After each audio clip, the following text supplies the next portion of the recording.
जी अस्सलाम वालेकुम। This is Muzammil Abbas और I am a master student on max scholarship in Japan. तो आज की जो वीडियो है ये अबाउट मैक्स स्कॉलरशिप 2026 जो ऑलरेडी अनाउंस्ड है और उसमें मैंने वीडियोस भी बनाई हैं। तो उसमें कुछ कन्फ्यूजन्स थे स्टूडेंट्स को और आप सबको, और साथ में एम्बेसी की तरफ से एक नया डॉक्यूमेंट शेयर हुआ है जिसमें उन्होंने कुछ अपडेट्स किए हैं और साथ में कुछ क्वेश्चंस के उन्होंने आंसर्स भी किए हैं। तो वो मैं आपके साथ शेयर करूंगा। साथ में आपके जो कमेंट्स में बहुत ज़्यादा कन्फ्यूजन्स थे अबाउट जो डॉक्यूमेंट्स है उसके हवाले से, साथ में अटेस्टेशन के हवाले से और उनकी जो डॉक्यूमेंट्स हैं उनकी कॉपीज़ के हवाले से कि कितनी फ़ोटो कॉपीज़ करें हम। तो इस वीडियो में आपको तमाम तर चीज़ें क्लियर करूंगा और आपके लिए एक बहुत ही इंपॉर्टेंट वीडियो साबित होगी। तो ये वीडियो आप एंड तक जब देख लेंगे तो मेरे ख्याल से आपको कोई और वीडियो की देखने की भी ज़रूरत नहीं होगी, साथ में किसी से कोई सवाल भी पूछने की ज़रूरत नहीं होगा। तो अगर तो आप इस चैनल पे न्यू हैं तो सबसे पहले चैनल को सब्सक्राइब करें, और अगर आपने पिछली वीडियोस नहीं देखी तो आप ज़रूर मास्टर और पीएचडी वालों के लिए ये वाली वीडियो देखें। और साथ में मैंने एक इंटरव्यू भी कंडक्ट की हुई थी एक मैक्स एम्बेसी स्कॉलर के साथ, तो आप ये वाली वीडियो देखें। और अगर आप बैचलर के स्कॉलरशिप्स के स्टूडेंट हैं तो आप ये वाली वीडियो देखें, ठीक है। तो ये 3 वीडियो आप देख सकते हैं और इनके जो लिंक्स है वो भी मैं डिस्क्रिप्शन में भी दे दूंगा, तो आप वहाँ से इजीली देख सकते हैं। और आइए चलते हैं अपने टॉपिक की तरफ। तो जो सबसे पहले जो मैक्स एम्बेसी की तरफ से जो उन्होंने डॉक्यूमेंट शेयर किया है उनमें उसमें सबसे पहले उन्होंने क्वेश्चन जो कन्फ्यूजन थी सबकी, कि उन्होंने सबसे पहले यही कहा कि जो हमारे गाइडलाइंस हैं गाइडलाइंस को ज़रूर फॉलो करें, लेकिन जो डॉक्यूमेंट्स हैं उसके लिए आप वेब पेज को फॉलो करें। मतलब कि जो आप एम्बेसी ऑफ जापान ओपन करते हैं, जब उनकी वेबसाइट ओपन करें जो कि वहाँ जहाँ पे डॉक्यूमेंट्स की लिस्ट आ जाती है, तो आपने वही फॉलो करने हैं। गाइडलाइंस में जो डॉक्यूमेंट्स की लिस्ट और कॉपीज रिक्वायर्ड है उसको फॉलो नहीं करना इनिशियल स्क्रीनिंग के लिए, ठीक है। बाद में आपने वो फॉलो करना है। तो इसमें जो रिक्वायर्ड डॉक्यूमेंट्स हैं उसमें उन्होंने कहा है कि आप मेडिकल सर्टिफिकेट ना सबमिट करें, ठीक है। तो मेडिकल सर्टिफिकेट की ज़रूरत इनिशियल स्क्रीनिंग में नहीं है। जब आपकी सिलेक्शन हो जाएगी तो आपने उसके बाद मेडिकल सर्टिफिकेट सबमिट करना है, ठीक है। तो सबसे पहले मैं आपको जो है तो एक तो ये बता दूं कि ये मेडिकल सर्टिफिकेट नहीं चाहिए। दूसरा आप जो है तो वेब पेज को फॉलो करें। और ये दो इनकी मेन इंपॉर्टेंट क्वेश्चंस हैं और इसके जो इन्होंने आंसर किए हैं अपने डॉक्यूमेंट्स में। तो अभी आते हैं डॉक्यूमेंट कौन कौन से रिक्वायर्ड हैं। डॉक्यूमेंट्स में सबसे पहले आपकी मार्कशीट है, फिर उसके बाद एप्लीकेशन फॉर्म है, थर्ड नंबर पे जो इनका रिसर्च प्लान है वो आपने सबमिट करना है। फिर आ जाते हैं आपके एकेडमिक ट्रांसक्रिप्ट, डिग्री, इसके बाद recommendation letter from your university और या प्रोफेसर से, और एब्स्ट्रैक्ट ऑफ थीसिस, ठीक है। और लास्ट में आप जहाँ जॉब करते हैं वहाँ से आप एम्प्लॉयर से कोई लेटर वो बनवा लें, तो वो ऑप्शनल है। अगर आप कर सकते हैं तो कर लें, अदरवाइज ज़रूरत नहीं है। तो ये डॉक्यूमेंट्स हैं। अब इसमें कुछ के क्वेश्चंस आ रहे थे कि एकेडमिक ट्रांसक्रिप्ट सिर्फ मास्टर की सबमिट करें या बैचलर्स की। अगर आप मास्टर्स के हैं और पीएचडी के लिए अप्लाई कर रहे हैं तो आपने मास्टर्स की जो ट्रांसक्रिप्ट है वो भी और बैचलर की भी ट्रांसक्रिप्ट और साथ में डिग्रीज, तो आपने दोनों जो है तो भेजने हैं मैक्स वालों को, एम्बेसी को। और एक और कन्फ्यूजन कि आप हमने ओरिजिनल भेजें या फोटो कॉपीज़, तो आपने ओरिजिनल कभी भी नहीं भेजने, ठीक है। तो आपने जो उनकी कलर कॉपीज़ कर लें तो वो तो बेस्ट है। अगर कलर कॉपीज़ ना हो तो आप ब्लैक एंड वाइट कॉपीज़ भी कर सकते हैं, तो वो भी वहाँ पे एक्सेप्टेबल है, ठीक है। अच्छा, ये तो हो गए जो इनके डॉक्यूमेंट्स हैं। इसके बाद आते हैं वहाँ पे एक कन्फ्यूजन सबकी कि कितनी कॉपीज़ मतलब कितनी कॉपीज़ हम अटैच करें।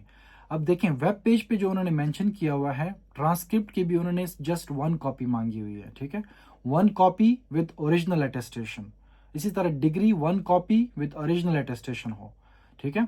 इसी तरह उन्होंने नीचे रिकमेंडेशन लेटर ओरिजिनल मांगा हुआ है, और साथ में जो एप्लीकेशन फॉर्म है वो भी उन्होंने ओरिजिनल मांगा हुआ है। और इसके अलावा ये तमाम तर चीज़ें, एब्स्ट्रैक्ट हो गया वो भी उन्होंने ओरिजिनल मांगा हुआ है। तो अब ये भी आपके जहन में हो कि कॉपीज़ की भी ज़रूरत नहीं है, ठीक है। जो एप्लीकेशन फॉर्म है जस्ट 1, और आपकी जो डिग्री है ट्रांसक्रिप्ट की कॉपी है जस्ट 1 चाहिए, वो उस पर एक ओरिजिनल अटेस्टेशन हो, ठीक है। जस्ट आपकी ट्रांसक्रिप्ट और डिग्री पे ओरिजिनल अटेस्टेशन हो और डॉक्यूमेंट्स पे अटेस्टेशन की ज़रूरत नहीं है, ठीक है। अच्छा, तो ये हो गया। इसके बाद आते हैं कि अटेस्टेशन, ये ओरिजिनल से क्या मतलब है, ओरिजिनल का क्या मतलब। ओरिजिनल का ये मतलब है कि फॉर एग्जांपल आपकी ट्रांसक्रिप्ट है और डिग्री है, आपने इसको अटेस्ट कराना है अपनी यूनिवर्सिटी से। अगर आपने अपनी इन कॉपी फोटो कॉपीज को आपने HEC से अटेस्ट कर लिया तो बेस्ट है, वो भी एक्सेप्टेबल है। अगर लेकिन मेरे ख्याल से वहाँ से नहीं कराना चाहिए फिलहाल के लिए। आप यूनिवर्सिटी से डायरेक्टली वहाँ यूनिवर्सिटी के ऑफिशियल जो होते हैं उन्हीं से आप टेस्ट करवा लें, ठीक है, तो वो बेहतर है, जल्दी भी हो जाता है। अच्छा, तो ये तो हो गई डिग्री और ट्रांसक्रिप्ट की अटेस्टेशन।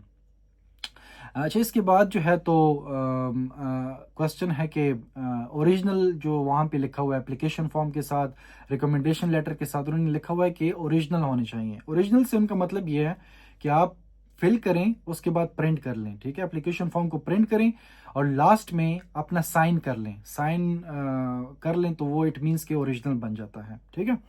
और जो रिकमेंडेशन लेटर है तो वो आपने प्रोफेसर को कहना है कि यहाँ पे नीचे साइन करें, हैंड रिटन साइन हो, मतलब कि डिजिटल साइन या कोई और साइन ना हो, हैंड से साइन किया हुआ हो।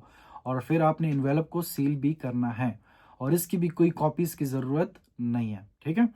तो ये तो हो गया ओरिजिनल से क्या मतलब है। जहाँ पे भी ओरिजिनल लिखा हुआ है तो जब आप प्रिंट कर लेते हैं तो वहाँ पे अपना साइन कर लें तो इट मीन्स कि वो ओरिजिनल बन जाता है, ठीक है। तो ये हो गया ओरिजिनल डॉक्यूमेंट्स के हवाले से।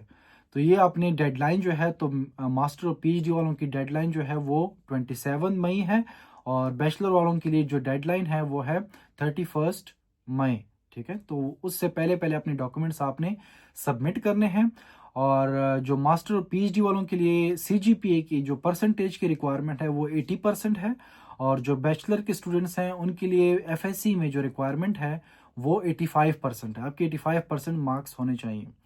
और वो स्टूडेंट जो कि अभी तक ग्रेजुएट नहीं हुए, फॉर एग्जांपल जिनकी FSC नहीं कंप्लीट या जिनका बैचलर्स नहीं कंप्लीट, तो वो होप सर्टिफिकेट पे अप्लाई कर सकते हैं, ठीक है। अभी भी आपके पास काफ़ी डेज हैं तो आप होप सर्टिफिकेट पे भी अप्लाई कर सकते हैं। तो होप सर्टिफिकेट पे आपकी जो यूनिवर्सिटी है या कॉलेज है तो वहाँ से आपने वो होप सर्टिफिकेट बनवाना है। और जो FSC के स्टूडेंट्स हैं तो वो आपने जो अटेस्टेशन है, अपने जो मैट्रिक और FSC की जो आपके मार्कशीट है, साथ में जो DMC है जिसको सर्टिफिकेट एक दूसरा जो है, तो वह वो भी आपने स्कूल के जो प्रिंसिपल हैं, प्रिंसिपल से भी अटेस्ट कर सकते हैं या किसी भी 17 ग्रेड ऑफिसर से अटेस्ट कर सकते हैं। तो आई होप कि आपके जितने भी क्वेश्चन थे मैंने इस वीडियो में क्लियर कर दिए हैं। तो अगर मज़ीद भी आपके कोई क्वेश्चन हुए तो ज़रूर आप कमेंट्स में आप पूछ सकते हैं। और I wish you best of luck for your application and for your selection. और लास्ट में एक और चीज़ के 15 जून तक इनकी सिलेक्शन हो जाएगी, जो सिलेक्ट होंगे उनकी सिलेक्शन हो जाएगी और जिनकी नहीं होगी सिलेक्शन तो 30 जून तक आप वेट करें। अगर आपको कोई भी रिस्पांस नहीं आता तो इट मीन्स आपकी सिलेक्शन नहीं हुई, ठीक है। तो दोबारा ईमेल आप एम्बेसी को ना करें, वो आपको रिस्पॉन्ड नहीं करेंगे। और लास्टली जो आपके डॉक्यूमेंट्स हैं उनको आप ऑर्डर में लिखें, जिस ऑर्डर में उन्होंने आपसे मांगे हुए हैं उसी ऑर्डर में आपने फॉर एग्जांपल मार्कशीट, उसके नीचे एप्लीकेशन फॉर्म, उसके नीचे रिसर्च प्लान, उसके नीचे ट्रांसक्रिप्ट, डिग्री, इस तरह ऑर्डर में आपने पैक करने हैं। और आपने याद रखें कि स्टेपल नहीं करने, विदाउट स्टेपल आपने पेपर क्लिप आप यूज़ कर सकते हैं just to wrap all the documents, तो बट आप उसको जो है तो स्टेपल नहीं कर सकते। So I hope and I am sure कि आपके तमाम क्वेरीज मैंने क्लियर कर दिए हैं। और मज़ीद कोई क्वेश्चन हो तो कमेंट्स में ज़रूर पूछें और चैनल को ज़रूर सब्सक्राइब करें ताकि मज़ीद आने वाली वीडियोस भी आप तक पहुंच सकें। और कोई भी क्वेश्चन कन्फ्यूजन हो तो और सजेशंस भी हो तो आप ज़रूर कमेंट बॉक्स में पूछ सकते हैं। So at the last, best of luck for your application and for your selection. Thank you so much for watching.